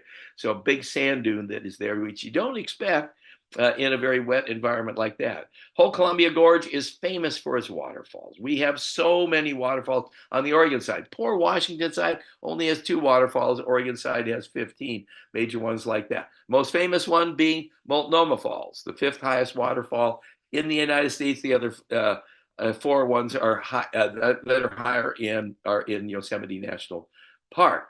And all layers of Columbia River basalt, one on top of another, Oneonta Gorge, another one of these gorges that we have coming off of the Columbia Gorge. And right in the middle of the Columbia Gorge, we have the remnants of an old volcano. It's called Beacon Rock. You can see the nice columnar jointed basalt here. And so the volcano used to be very, very large. But what happened is the Great Missoula Flood scoured away all of the rest of the volcano, leaving behind just the core or the center part of the volcano. Along the Oregon coast, we have incredible coastlines in southern Oregon, very, very rough, lots of landslides coming down into it. And then you also have huge terraces. This is southern Oregon, and this terrace, Whiskey Run Terrace, goes up about 200 miles up the coast. You can see the Whiskey Run Terrace coming up here, uplifted ocean bottom that is there. Down in the Coos Bay area, incredible tilted marine sediments, rocks that have been uplifted along the coast that you have got. Also, for me, as a landslide guy, I get very excited because we have lots of landslides all the way up and down the coast, and the biggest landslide in the state of Oregon is this one, and it has the most exciting name, Hooskanadon Landslide. Everything you see in the picture that you see here is all moving down into the ocean. Now, you have Highway 101, which is halfway down this, and every year more landslides go on to it. Poor highway department just it just comes out, removes the landslide deposits, and the next year more will come down. Also, along the coastline, you have these headlands, like Heceta Head here, and these are all basalt flows that have come across the state of Oregon. We also have huge sand dune complexes all the way from California, all the way up to Washington. Why? Because when sea level was 300 feet lower during the Pleistocene. All that, and then as sea level rose back up, all that sand that was created way out there all came back in and blew in. And so we have all these headlands along the coast, as you can see, sticking out. And what happens is the sand moves back and forth in between them. And we have huge sand dune complexes in them. What's happened is the sand comes in, and then we imported European beach grass in. Well, it stabilizes the sand dunes. Well, what happens is these sand dunes are now 50 to 100 to 125 feet high. When the pioneers came out 150 years ago, these were only 5 to 10 feet high. So we have these huge sand dune complexes along the coast that have been aided by humans because of this European beach grass.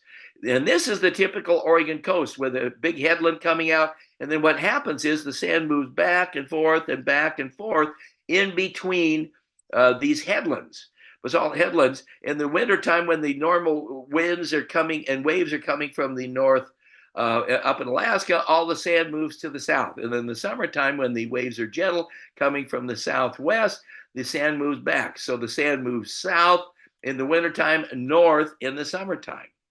And then here's one of these headland areas that it looks like a volcano. It's all volcanic rock, but that volcanic rock was produced in the eastern part of the state. The flow came across and solidified on the western side. Also, we have 7 major spits along the coast, sand spits. And it tells us, this is the Siletz Bay, that the local longshore drift is from the southern direction to the northern direction that you have got.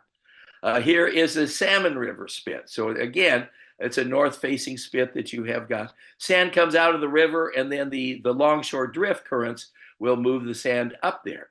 A classic example of not understanding the movement of the sand up and down the coast is the Tillamook Bay.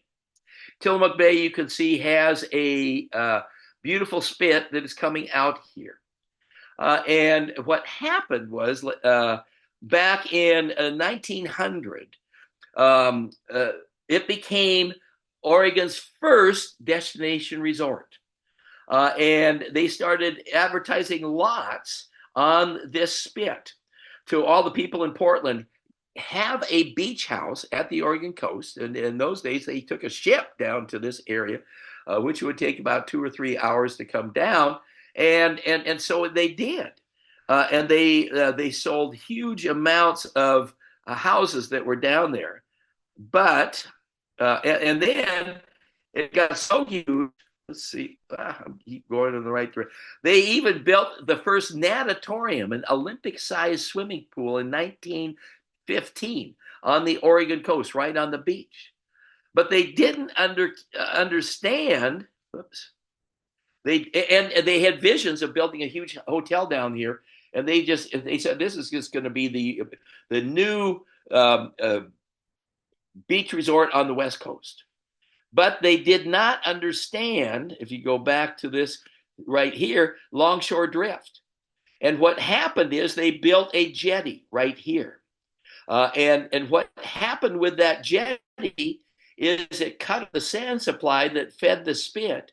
And what happened was the whole spit almost eroded away.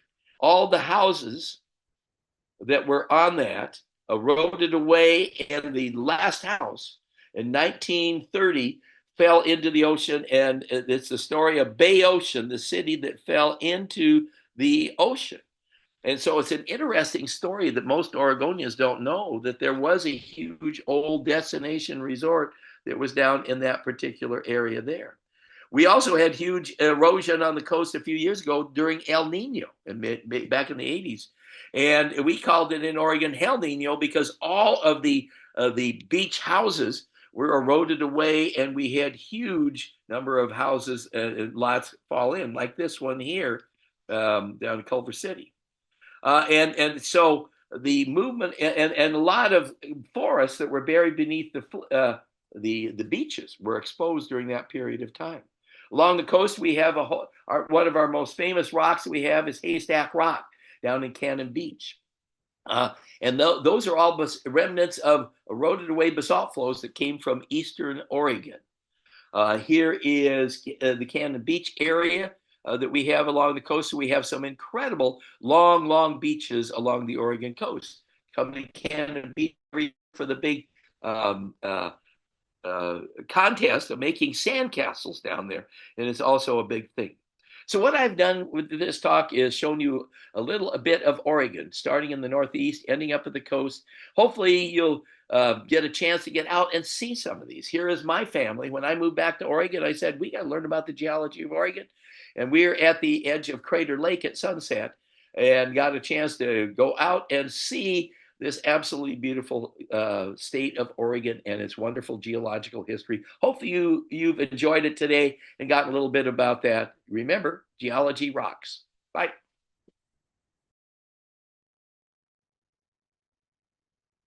Greetings from the Pacific Northwest in the Willamette Valley in Oregon. My name is Matthew Fillmore. I'm a retired soil scientist that worked for SCS and NRCS for 38 years, ending my career as the initial MLRA Soils Office leader in Salem, Oregon. Before we get started, I'd like to take a minute and just acknowledge the assistance that I received from Natalie Edward, soil conservationist at Tangent, Oregon, with all of the work, images, slides, diagrams having to do with the Missoula floods. She was a great help, and I really appreciate her. For a lot of you folks that don't know the story of the glacial flood events from Glacial Lake Missoula, I'm going to pick up where Dr. Scott Burns left off in his presentation the other day, where his final slide had to do with Glacial Lake Missoula and the like, and we'll just pick it up from there. So in this slide, the Cordilleran ice sheet has come down and it blocks the Clark Fork River with the Purcell Lobe and creates Glacial Lake Missoula right here.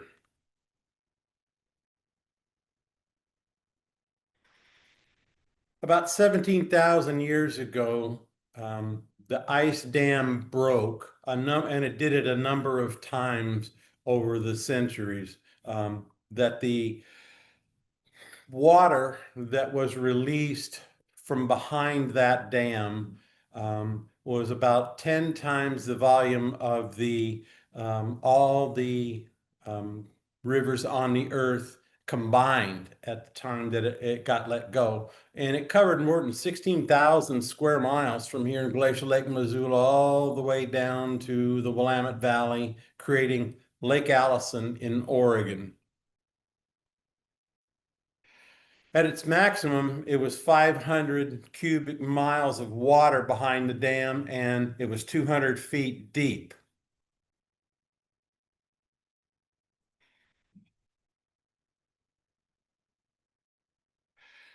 This is Lake Pend Oreille to the north in the panhandle of Idaho. And if you look across to the mountains back behind here, the glacial ice 10 to 20,000 years ago was up at the top of these peaks.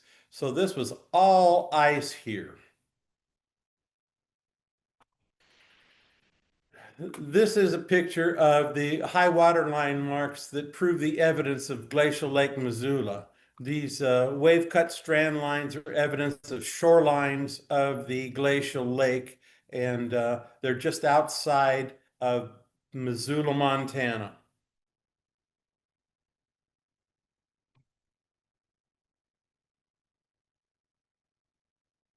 Uh-oh.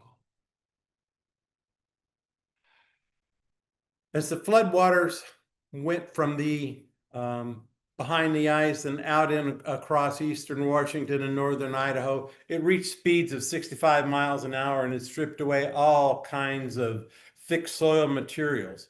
That wall of water was 400 feet high, and just as a comparison, the Space Needle in Seattle is 600 feet high. So that was a huge volume of water rolling across the landscape. It cut the channeled scablands in eastern Washington down to bedrock, and in a lot of cases it hauled house-sized boulders across and deposit them on in 4 different states. This is a LiDAR map of the Portland Basin, and it shows where the water was and wasn't at the time. And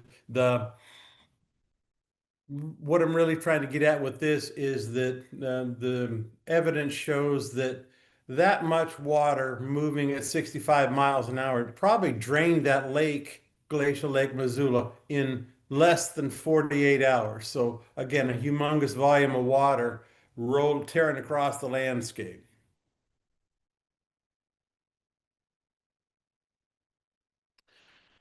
This is a picture of dry falls in north central Washington, and it is at the time of the floods, the water was 300 feet above the top of dry falls, and it was estimated that it was 10 times the flow of all the rivers in the world combined. Now, it was also this particular dry falls area is a 400-foot drop down to the water level here, and it at one time was the largest waterfall in existence on the earth. In comparison, Niagara Falls is kind of a little dinky thing compared to it. As the water went across eastern Washington and down the Columbia River and headed toward Portland and past Portland, it got to a point near Kalama, Washington, where the Columbia River has a kind of a restriction in it, and a hydraulic damming effect was created, backing the water up into the Willamette Valley and the little bit into southwestern Washington as well. The resulting body of water in Oregon in the Willamette Valley is known as Lake Allison, and this body of water was about 400 feet deep, and we know that because there have been several different studies where they have looked at and mapped the places where they found all of the glacial erratics in the Willamette Valley, and it correlates to that 400-foot level.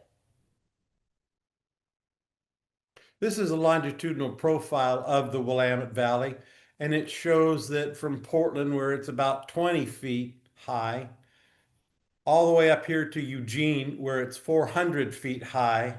So that 400-foot volume of water was really down here in this part, and up here in Corvallis to Eugene, it was probably, maybe 150 to 100 feet deep is all. So quite a difference in the amount of water that was in the North Valley versus the South Valley. This is a USGS map of the glacial erratics that have been observed and recorded in the valley. This picture on the left is the water depths, and you can see that again, there's more water in the North Valley than there is in the South Valley, reflected in the lighter colors. This is the map that shows the erratics and where they're all generally located throughout the valley, documenting the 400-foot elevation marker. I'm going to show you a few terms that Balser and Parsons used in their publication, Geomorphology and Soils of the Willamette Valley, because they're going to come up several times in this presentation as well, where they define some terminology such as geomorphology, landform, landscape, geomorphic unit, and the most important is a geomorphic surface. And this highlighted area here, talking about the area of similar age and formed by a set of processes during an episode of landscape evolution are the key. This is ultimately the map that they created in the Willamette Valley of the geomorphic surfaces. And the key points that I wanted to talk about here are that these landscapes vary from very old, where you've got ultisols on them, to very recent, where you have entisols on them. The Willamette Valleys in MLRA2, which is the Willamette and Puget Sound Valleys, and all of the Willamette Valley has a soil moisture regime of xeric and a soil temperature regime of mesic. So everything's on the warmer side, if you will. The Willamette Valley stratigraphy and geomorphic surfaces is a cross-section across the valley that shows the surfaces from the east side over to the west side, and the Salem Eola Hills here in the middle, where the Eola surface gets its name. We'll start talking about the geomorphic surfaces, and we're going to go in order from oldest to youngest or highest to lowest. The Eola surface is the oldest and highest of the surfaces in the valley, and it was not affected by any glacial flooding events whatsoever. The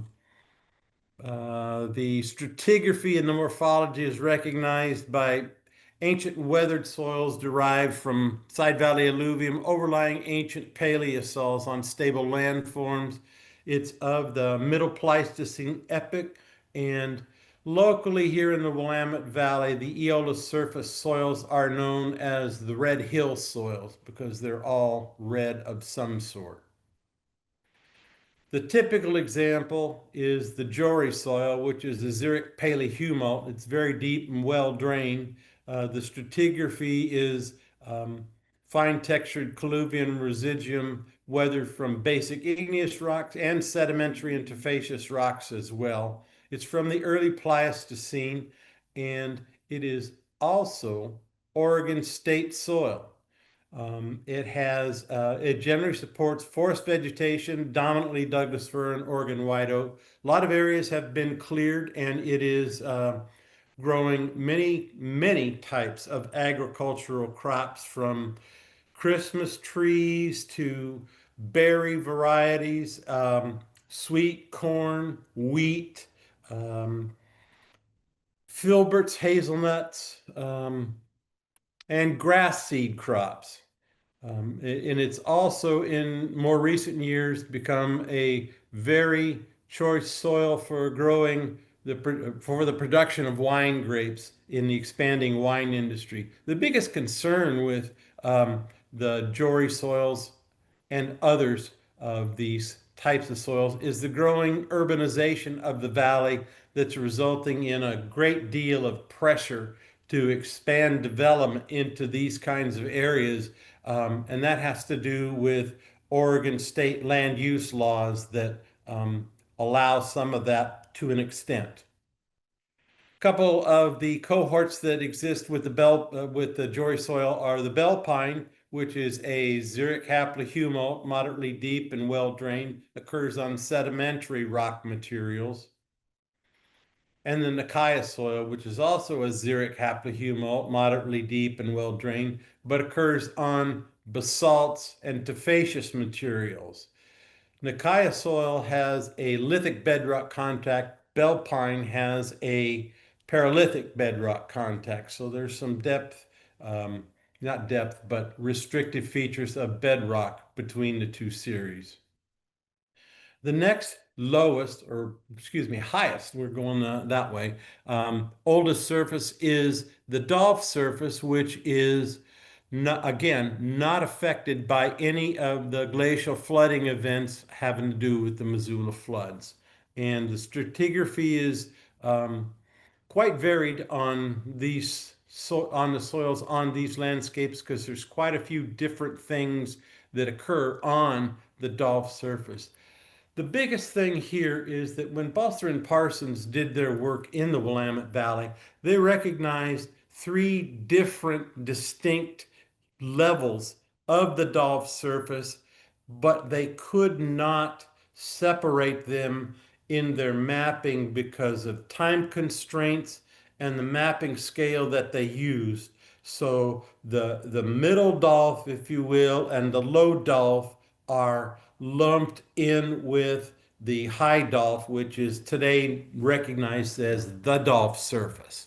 The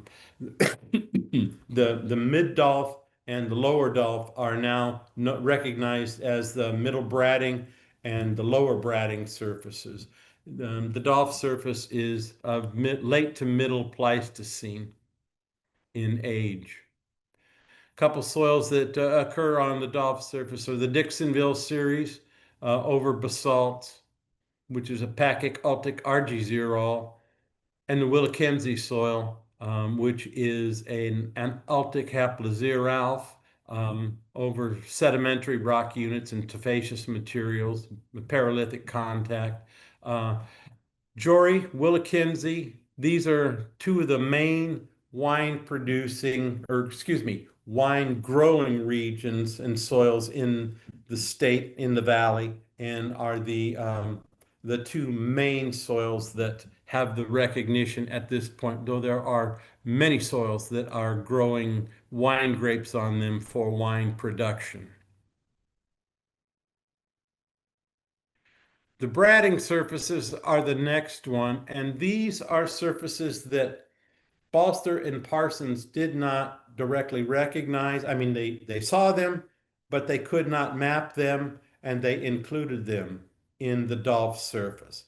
In the 1980s, research at Oregon State University recognized that there were indeed distinct levels of soils, and research being done out on Bratting Road in Polk County led to the name of the bratting surfaces. There's both a high and a low bratting surface.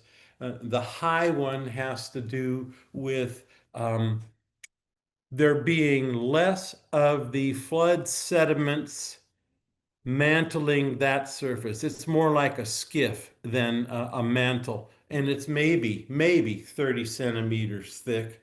The main feature of the high bratting surface that sets it apart is that most all of the soils that occur there have some kind of a vertic subgroup integrate in their taxonomic classification, whereas and there are no glacial erratics on that surface, whereas the low bratting surface is mantled by the glacial lacustrine sediments, and over the Paleosol they have, and there are extensive numbers of glacial erratics that occur on that surface throughout the Willamette Valley. The best way to keep the chronology of sediment deposition on the bratting surfaces in any kind of perspective is to think of the bratting surface as a middle to late Pleistocene landscape that's been modified by late Pleistocene erosion and glacial lacustrine deposits. So young stuff sitting on old stuff separates these two from the Dolph surface.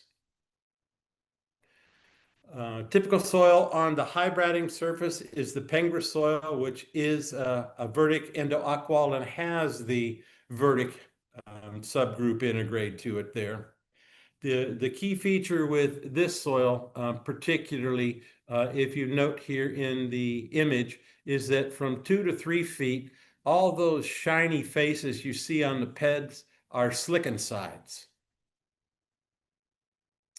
On the lower bratting surface, the Helvetia soil occurs, and it's one that's mantled by these glacial lacustrine deposits over silty and clayey alluvium, and is younger than the Pengra high brattings. This is an image of the Willamette Valley landscape from the main valley floor here off to the left, with the Senecal and Calapooya surfaces, to the Winkle surface, the Ingram surface, and the Horseshoe surface, with surfaces, soils, and parent materials represented. This is a visual image of the same thing. The Senecal is the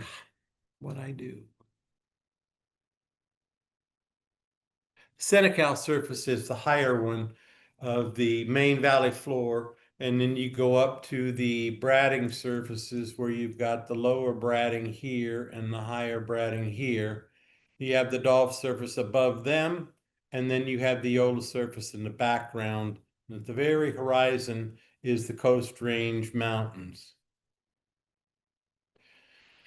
The Willamette Formation is a key factor in describing and understanding all of the soils from the main valley floor, especially even down onto the Winkle surface as far as where the materials came from.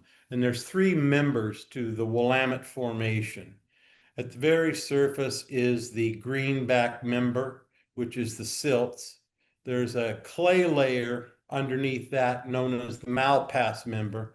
And then there's very thick silty clay loam, silt loam kinds of materials in here in the Irish Bend member.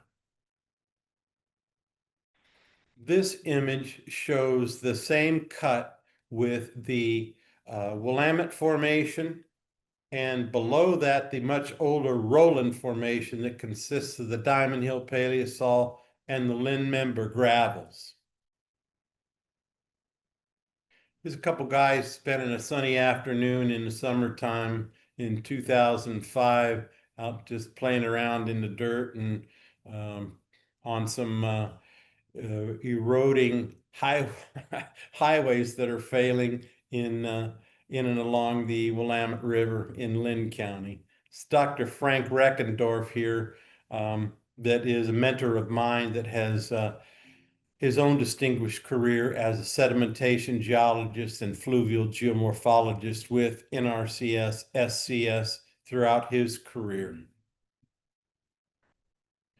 This is the Diamond Hill Paleosol that's underneath the Irish Bend materials up here. This is a paleosol that is from the ancient Missoula flood events, which I'm not sure what those dates are, but they're much, much older than the 50, 60,000 year range of the Irish Bend member above it. And these are just the Lynn gravels underneath the Diamond Hill Paleosol. When we get to the main valley floor, which is the next step down in the sequence, there's two geomorphic surfaces there. The somewhat higher and slightly more rolling Senecal surface is the better drained, and then the very flat, slightly, it's the Calapooya surface. The Senecal surface is basically just a drainage modification or development of drainage on the very flat Calapooya unit. And the things below that, these are all referring back to the cut at Irish Bend and the development of the soil layers based on the Irish Bend sediments and the Diamond Hill Paleosols. A couple of soils that occur on the Senecal surface and the Calapooya surface are the Woodburn soil, which is quite extensive. It's an aquatic argyrol with moderately well drainage to it. The Amity soil is an argiaquic xeric argialbal. It occurs on both the Calapooya, the poorly drained flat surface, and the Senecal with better drainage. And it serves as kind of a transition to the better drainage catena of soils that are found on the Senecal surface.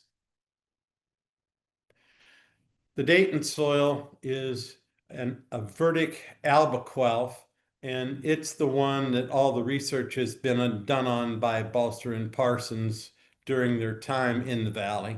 And it is a very deep, very poorly drained soil. I guess poorly drained is probably the more typical term, from the late Pleistocene epoch. As you go from the main valley floor and you drop down onto what is the abandoned floodplain and the two current floodplains of the Willamette River system, you have the Winkle surface coming first, which is basically a broad abandoned floodplain. And it is the oldest surface related to the present drainage system of the Willamette River in the valley. It has large areas of lake deposits and other areas of muck and peat, and then other areas yet of soils with other geomorphic surface features that allow for a broad range of soils to occur on the Winkle surface. The interesting thing about the Winkle surface is that it is the first surface that you see evidence of development of an argillic horizon in studies that were done on the Malabon soil, which is a Pacic Ultic argyrol. The argillic horizon occurs and is developed within 10,000 years. The Winkle surface is late Pleistocene to Holocene in age. Some of the soils that are typical, and it's a wide variety. The Waldo series is a very poorly drained, fluventic, vertic, endoaqual in drainage channels and floodplains. The Coburg soil, which is an oxy-aquic argyrol, moderately well drained. The Salem soil, which has contrasting particle size classes, fine loamy over sandy or sandy skeletal. It's a Pacic Ultic argyrol. And the Bashaw soil, which is a vertisol. It's a xeric endoaquar. And I guess the key thing here is in the image, you can note the prismatic structure and all of the individual prisms that occur in this particular profile. As you go from the abandoned floodplain Winkle surface down to the current floodplain Ingram surface, the highest part of the Ingram surface, well, excuse me, let's say it this way. The Ingram surface has two parts to it, a high Ingram and a low Ingram. And the high Ingram is older and shows less of the geomorphic surface features compared to the low Ingram surface. And the high Ingram has more of the well-drained soil, silty soils on it because it's higher and further away from the river source. According to Balster and Parsons, the mineralogy of the sediments on the Ingram surface is more reflective of the sedimentary rocks that are in the Coast Range and the Cascades in Oregon, and less indicative of the influence of the reworked Missoula flood sediments that are more common source of the sediments on soils on the Winkle surface. And the Ingram surface is of approximately 3,300 years in age. A couple soils that occur on the Ingram surface. Newberg soil is a coarse loamy fluventic haploxerol, very deep and somewhat excessively drained on floodplains.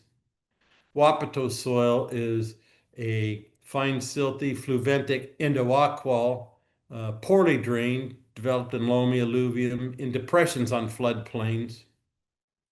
The Camas soil is a sandy skeletal mixed fluventic haploxerol, very deep and excessively drained. From the Ingram surface, we go down to the annual floodplain, recognized in the valley as the Horseshoe surface. It's the youngest of the floodplains, and it dates no more than 500 years. The soils on this surface do not exhibit any developmental diagnostic horizons because of their young age. An example is the Pilchuck soil, which is essentially a pile of sand, but it's classified as a District 0 cement. These are some of the glacial erratics that occur on the surfaces throughout the valley, particularly the main valley and lower. So in summary, the soils of the Willamette Valley in general show increasing development of each successive higher geomorphic surface. The youngest soils on the Horseshoe surface are haploxerols, xerocements, and fluviquints developed in recent alluvium. Haplozerols and endoaquals developed in recent alluvium from the past 5,000 years occur on this older, somewhat older, higher level Ingram surface. Because of the variety of geomorphic surface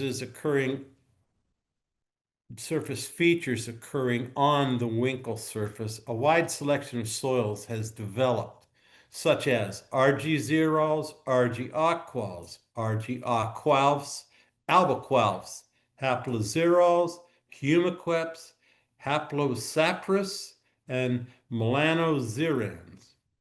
The main valley floor, the higher surface, is the Senecal, which in the northern part of the Willamette Valley has developed haplozeralfs and haplozereps, while in the southern part of the valley, the flatter part of the valley, RG-zerols and RG-albals have formed.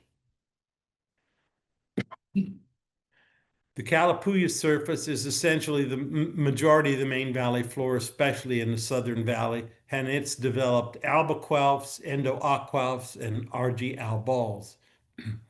The lower Bratting surface has formed haplozerols, endoaquals, haplozeralfs, and humiqueps, while on the higher Bratting surface, development of haplozerols, endoaqueps, epiaquals, and many other soils classified into vertic subgroups has occurred. In the northern portion of the Willamette Valley, the redefined Dolph surface, just what was the high Dolph, has developed Fragizeralfs, Palezerolts, Fragioqueps, RG-zerols, and humiqueps. In the southern half of the valley, the Dolph surface has developed RG-zerols, haplozerols, haplozeralfs, and palehumilts.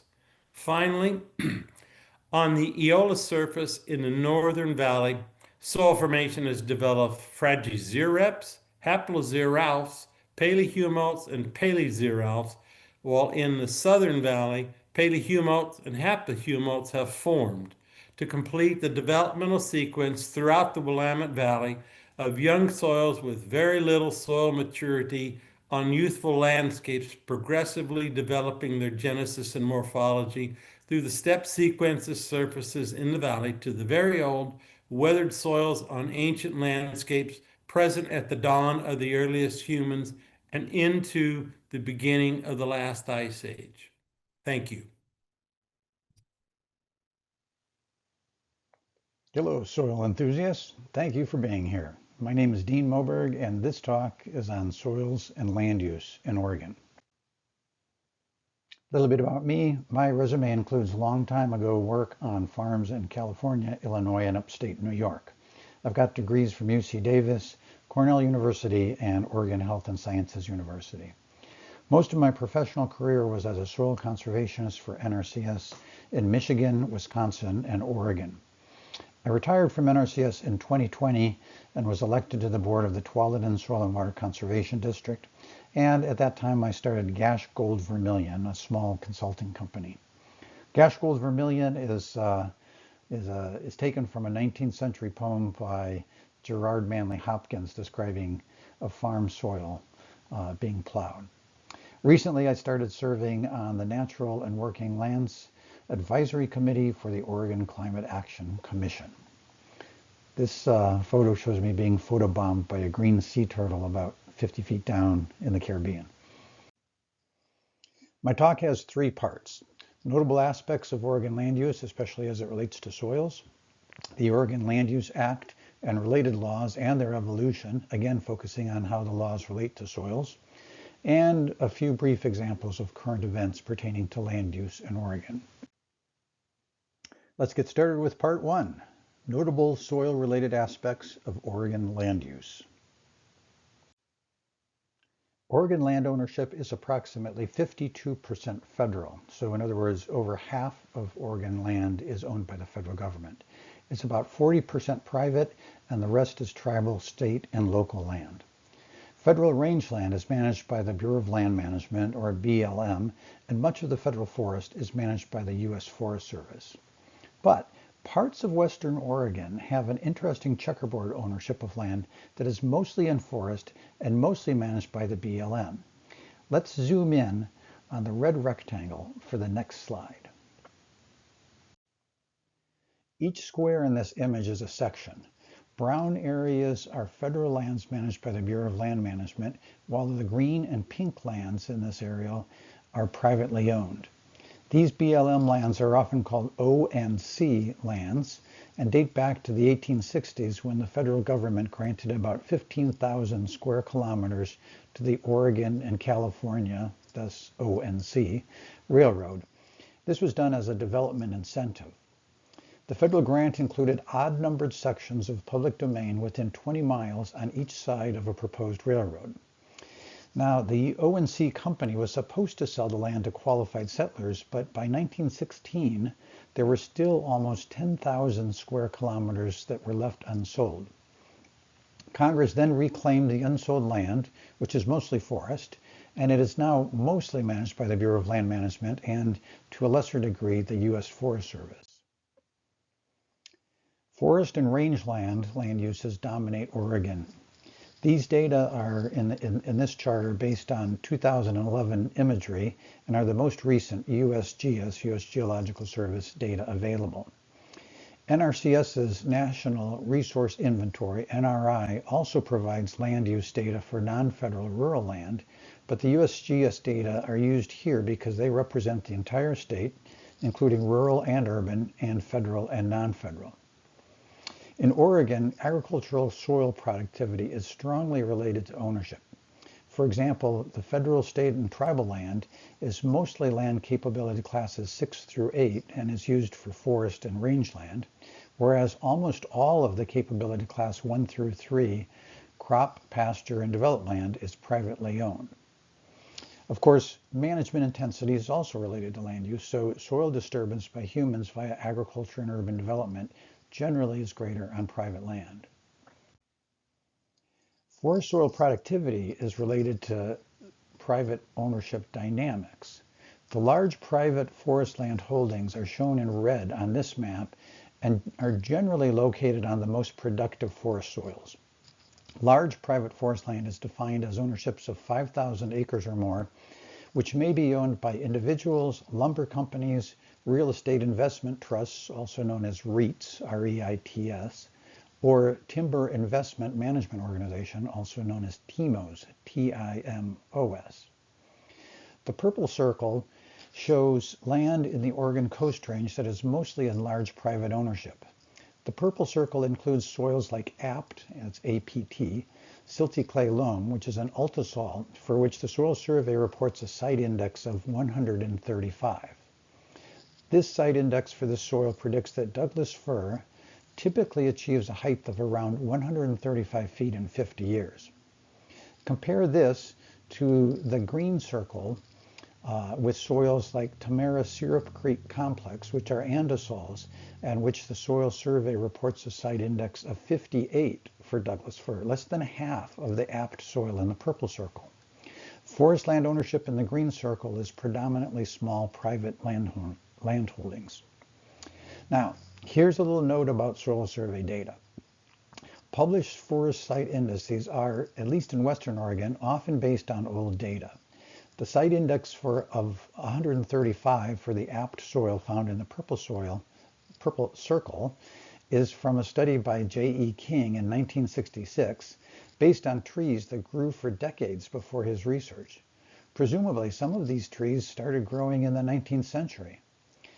Experienced foresters know that the actual growth of forest trees depends on many factors in addition to soil, and they don't expect all trees in a management unit to reach the exact height of a site index in 50 years. Still, my forester friends are finding that 1966 site indices can be misleading, largely due, they think, to climate change since the decades of tree growth prior to King's 1966 study. One example of this is woodburn silt loam, a common agricultural mollisol in the Willamette Valley, occurring at elevations of 150 to 400 feet above sea level. This photo was taken at a 20-acre site mapped as woodburn, where the native conifers were stressed and/or dying. These trees have since been logged, and the site is now being converted to cropland. The Web Soil Survey provides a site index rating of 142 for Woodburn, which would place it in Site Class 1. Site class is another rating system often used by foresters to gauge the quality of a site to grow trees and is referenced in Oregon land use law. Site Class 1 is the best. However, tree stress, like in this photo, is becoming common at lower elevations in the Willamette Valley, and observations suggest that Woodburn silt loam is no longer a highly productive site for Douglas fir. I'm working with a group of forest managers, forest owners, consultants, Oregon Department of Forestry staff, and Oregon State University Extension foresters on a guide to climate smart forestry in Washington County, located in the northern Willamette Valley west of Portland. We developed a process to rate sites for their vulnerability to tree growth as our climate becomes warmer and drier. Although our assessment includes multiple soil parameters found in Web Soil Survey, such as elevation, restrictive layers, and drainage class, we decided that site indices were not valid for evaluating sites for forest vulnerability as the climate changes.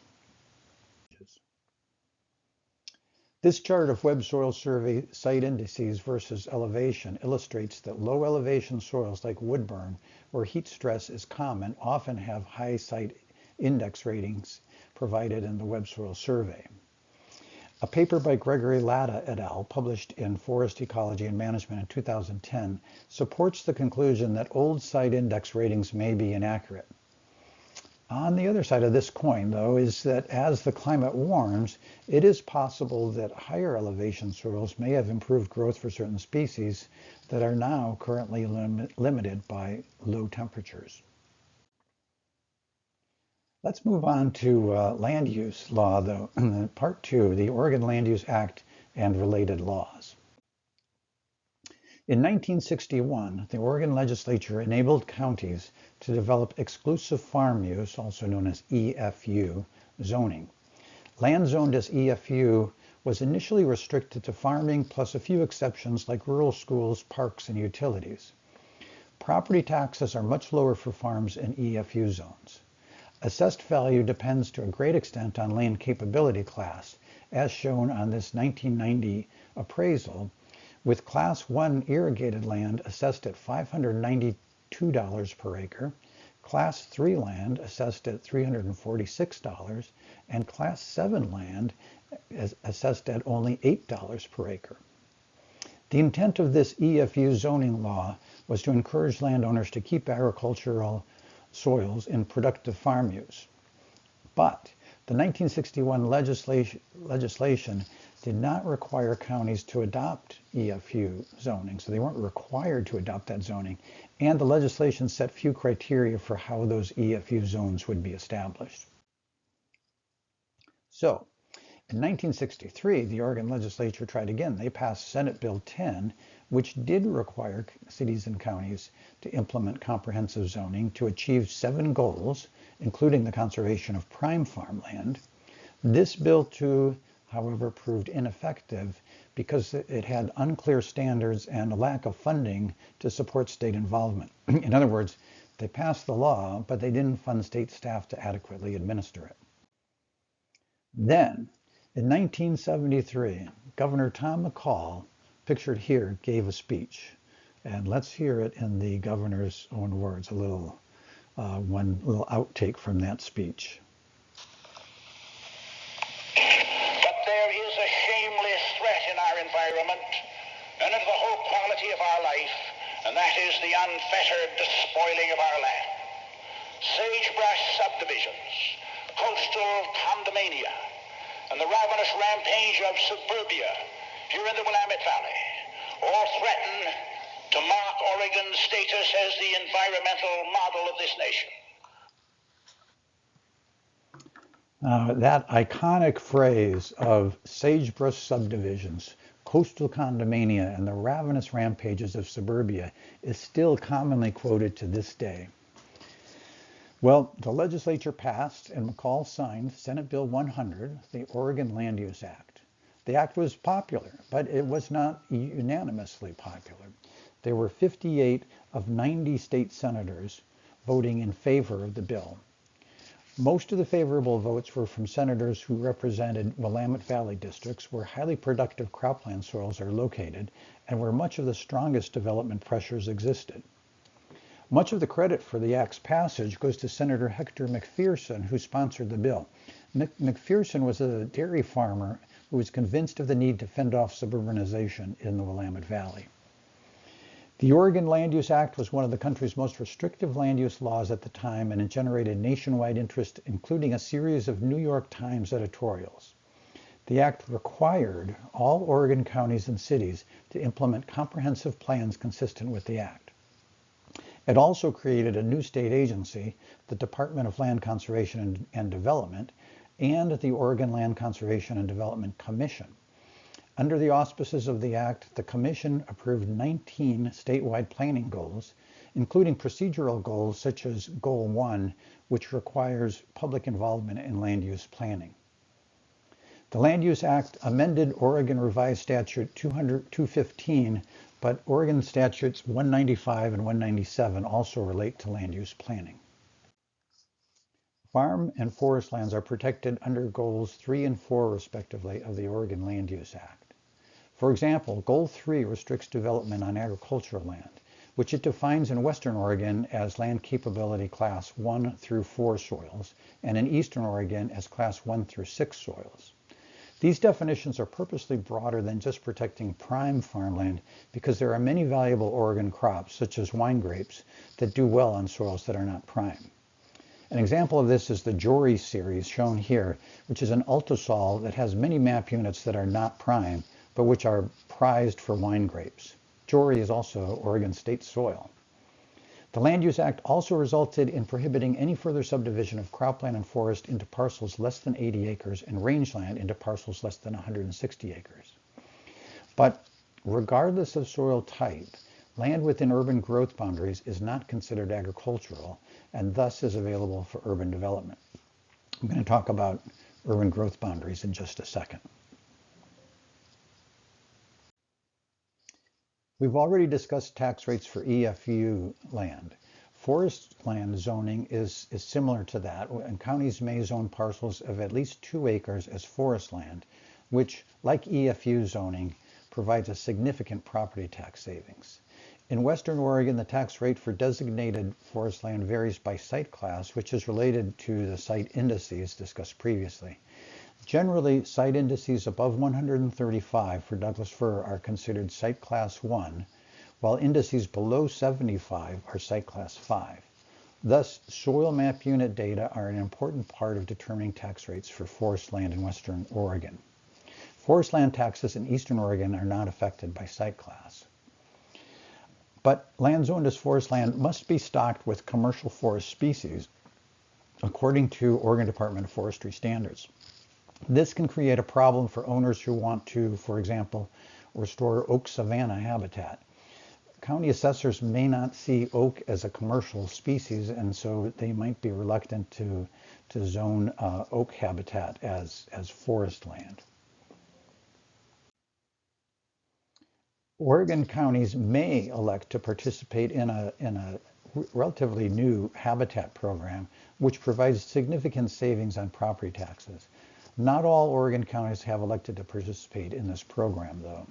The program is administered by the Oregon Department of Fish and Wildlife, which must approve habitat management plans on participating properties. Only parcels of 10 acres or more in Western Oregon or 40 acres or more in Eastern Oregon are eligible, and habitat must be native and intact. Intact in the statutes is defined as, quote, native habitat of conservation concern that shows minimal sign of human activity or habitat fragmentation and is large enough to maintain native biodiversity. Okay, remember the 19 planning goals established by the Land Conservation and Development Commission? Statewide Planning Goal 14 requires each of Oregon's cities to designate an urban growth boundary, or UGB, around the city to accommodate urbanization needs consistent with a 20-year population forecast. Land inside a UGB may be developed for housing, employment, public facilities, parks, schools, and other urban uses. The UGB shown by the yellow line in this aerial image illustrates the stark boundary between development inside the UGB, which is north and east of the yellow line, and farmland down here outside of the boundary. So the Oregon Land Use Act mostly restricts urban growth to land inside UGBs and largely protects farm and forest land outside UGBs. But I say mostly and largely for a reason. The Oregon Land Use Act has been effective in reducing, but not eliminating, development on rural lands. In the years following the act, the rate of farmland loss was reduced by almost 60%. However, critics of the act complained that it inhibited economic growth, was excessively regulatory, and restricted private property rights. From 1976 through 1982, those critics put forth 3 ballot measures attempting to repeal the act. Each of those measures failed. Then, in 2000, opponents of the Oregon Land Use Act tried a different approach and introduced ballot measure 7, which did not attempt to repeal the act, but instead proposed a constitutional amendment requiring the state to compensate landowners when state regulations reduce the value of their property. Some legal scholars interpreted Measure 7 to require compensation for virtually any type of government regulation. Measure 7 passed with 53% of the vote, but was soon declared unconstitutional by the Oregon Supreme Court. Opponents of the Oregon Land Use Act then proposed Measure 37, which was simple legislation rather than a constitutional amendment. Measure 37 required state and local governments to either waive regulations passed since the property was purchased, or to compensate landowners for decreases in their property value due to those regulations. Pictured here is Dorothy English, a 91-year-old woman who wanted to develop her land and became what has been called the poster child for Measure 37. The measure passed in 2004 with 61% of the vote. Faced with billions of dollars in potential compensation costs under Measure 37, the Oregon legislature referred Measure 49 to the voters in 2007. Measure 49 allowed longtime landowners to build some homes on their property or be compensated for economic loss, but it prohibited large housing subdivisions and commercial development. Measure 49 passed with 62% of the vote. Dorothy English passed away in 2008, and an Oregon Court of Appeals ordered the county to compensate her heirs for the loss of development rights. Shortly after the 1973 Land Use Act was passed, Governor Tom McCall and attorney Henry Richmond founded 1,000 Friends of Oregon as a nonprofit to ensure the successful implementation of the act. In 2019, 1,000 Friends published a booklet called Death by 1,000 Cuts, which explains the continuing need to ensure farmland protection. Some of the problems that the booklet describes are the approximately 60 non-farm uses allowed on EFU land that the Oregon legislature has added over the years. Some of these uses are farm-related, such as farm stands, but others, like wedding venues, are really not related to farming. 1,000 Friends argues that many of these uses negatively impact farmland by making land more expensive, increasing traffic on rural roads, and increasing complaints about dust and noise generated by normal farming operations. All right, part 3. Let's take a look at a few examples of current events in the continuing effort to conserve farm and forest land in Oregon. Developing rules for siting solar photovoltaic systems on natural and working lands is tricky business for those who believe renewable energy is important, but who also want to conserve farm, forest, and wildlife land. In general, current Oregon law states that solar facilities must not exceed 12 acres on high-value farmland. Oregon statutes generally define high-value farmland as prime, unique, and class 1 or 2 soils. But note that I said statutes, plural. There's 2 places in Oregon law where high-value farmland is defined, and those definitions aren't exactly the same, which adds some confusion. The statutes get quite specific beyond saying prime, unique, and class 1 and 2 farmland. There's dozens of soil series and map units named as high value in certain lands and designated viticultural areas where wine grapes are grown. Whether a tract has water rights also affects the definition of high value. The Oregon Department of Fish and Wildlife gets involved if proposed solar facilities might affect certain habitat values, including big game corridors, endangered and threatened species, golden eagle or prairie falcon nest sites, or mineral springs used by band-tailed pigeons. But there are exemptions, including, for example, where a landowner plans to use a site for both farming and solar.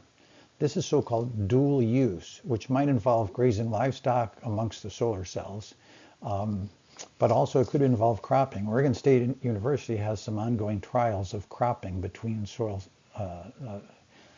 cells. It's probably safe to say that new rules and laws will develop as the demand for solar power increases. Multiple bills attempting to make it easier to develop rural lands are introduced each legislative session. Just a few examples from 2025 include Senate Bill 438, which would have allowed a rural homeowner to build a house for a relative on their property. Senate Bill 1085, which would have reduced minimum lot sizes from 80 to 20 acres for farms and forests. House Bill 2853, which would have allowed small cities to expand their urban growth boundary by up to 80 acres without regard to impacts on farm and forest land. And House Bill 3757, which would have allowed mini subdivisions on farm and forest land. These and other 2025 bills that would have significantly reduced farm and forest land protection failed in the Oregon legislature. An example of land use politics at the local level is the city of North Plains, a small city with about 3,300 people and an area of about 800 acres. It's surrounded by farmland and located about 18 miles west of downtown Portland. The North Plains City Council proposed to expand its urban growth boundary to more than double the size of the city. Opponents to the expansion formed a nonprofit called Friends of North Plains Smart Growth and testified before the City Council, explaining the impact the expansion would have on farmland and specifically calling attention to the prime farmland soils that represent 72 to 92% of the areas proposed for expansion. The City Council tried to proceed with its expansion, but the nonprofit group succeeded in qualifying a 2024 ballot measure asking city residents if they wanted the expansion. And those city residents rejected the expansion by a vote of 72 to 28%. In the following election, city residents voted 4 of the 7 city councilors out of office. All right, that's about all I have to say. In conclusion, the federal government owns more than half of Oregon land, and most of this federal land has soils best suited to forest or rangeland uses. Most of the soils best suited for cropland or urbanization are privately owned. In 1973, Oregon enacted its Land Use Act, which was unique at the time. The act protects farmland and forest land with rules based in large part on land capability classes and forest site indices of published soil surveys. Oregon's land use rules have evolved with continual efforts by some to make development easier on farm and forest land.